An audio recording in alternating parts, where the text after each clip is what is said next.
So today I will inform you guys about the one and done rule and the effects that it has on potential NBA players out of the high school level and the effects it has on the actual university itself.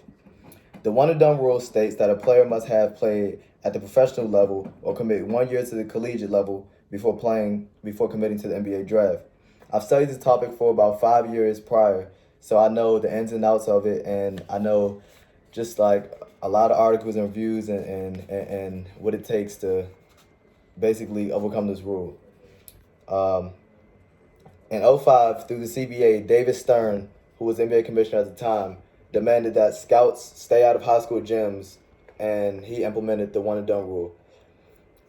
Prior to this, prior to this, prior to the one and done rule, um, we had players such as Kwame Brown, who was drafted in 2001, which is the first high school player to come out and play in the NBA, and then so on and so forth. We have players such as Dwight Howard, LeBron James, Amari Stoudemire, Kobe Bryant, just to name a few, who had solid careers at the NBA level and produced things such as accolades such as all-time teams, MVPs, NBA awards, etc., things like that. Other players such as Sebastian Telfair, who was drafted in 2004, Andrew Bynum, who was drafted in 2001, had mediocre careers, but they weren't top tier guys. But I do believe that these guys still impacted the game, so therefore I believe that the one and done rule shouldn't be in place. Um, David Stern and the rest of the NBA, when they negotiated the one and done rule in 2005, Stern believed that young high school players were not mature enough for the NBA, and that they used this as a ticket, like as a meal ticket, to get out of poverty and like to put their family into fame and financial security. I don't agree with that because there are some players that we have, such as Steph Curry, Ronnie Brewer, uh, Devin Booker, who has fathers that played in the NBA, so they didn't go through poverty. On the other hand, we also have physically developed high school players such as 6'5" phenom Anthony Edwards, uh, R.J. Hampton, and 7 foot Bobo in the making, who basically have what it takes. They have the skill level, they have everything, the intangibles that it takes in order to jump from the high school level to the college level.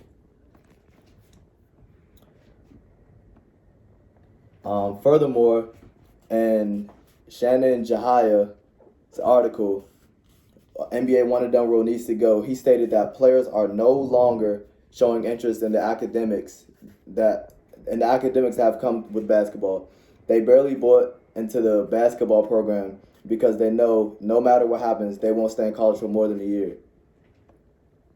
Jahia used former LSU player Ben Simmons as an example in his article. He basically stated that Ben Simmons did half a year at LSU while accumulating a lot of stats. He took his team to a good half semester, and then after the half a semester, he dropped the team and went on to play. He dropped the team, dropped out of school, and went on to focus on getting ready for the NBA draft, leaving his team to a losing record and his school and his GPA at a 1.8, bringing down the school's GPA. Along those lines, also, injury and body fatigue are big issues with high school players as well. We have players such as Greg Oden, who was a 7 foot, 240 prospect out of Ohio State, who didn't even get to play his first year in the NBA. But if he would have came out of high school and played straight to NBA, who knows? Maybe that injury wouldn't have happened to him. Greg Odom played at Ohio State in 2006 and declared for the NBA draft in 2007. Drafted number one pick in front of number two pick Kevin Durant out of Texas. Greg Oden's preseason body analysis showed that he was playing with a microfracture in his left knee, and NBA didn't allow him to play for his whole rookie year, eventually becoming a bust and leaving the NBA. In 2017, we also have another prospect, Markelle Fultz, who was the number one pick from the 76ers out of Maryland. He went to Washington.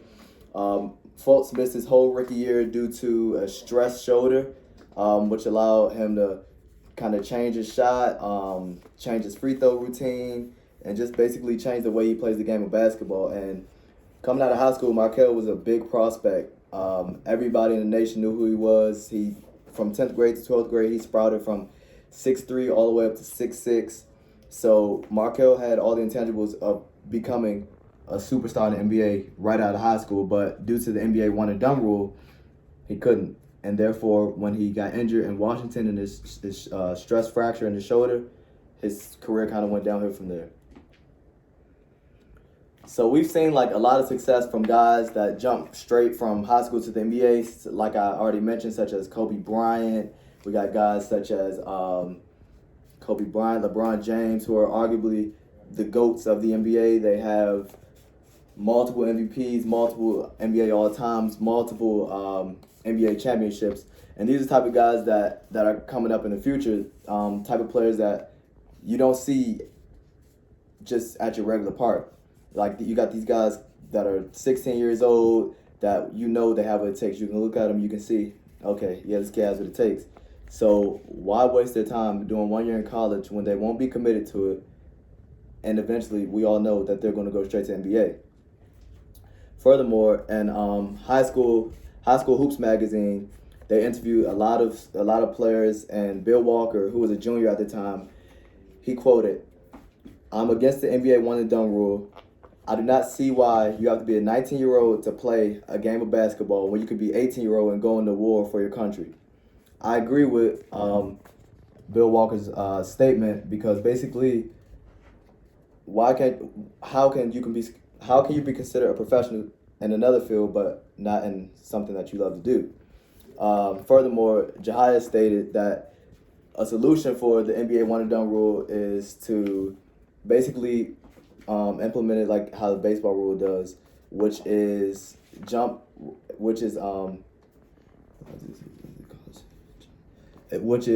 either allow high school students to just jump right from high school to the NBA and try their future that way. But if they decide to go to college, they have to stay in college for at least 2 years. And I think that's a good rule. So all in all, I believe that the NBA one and done rule should be demolished.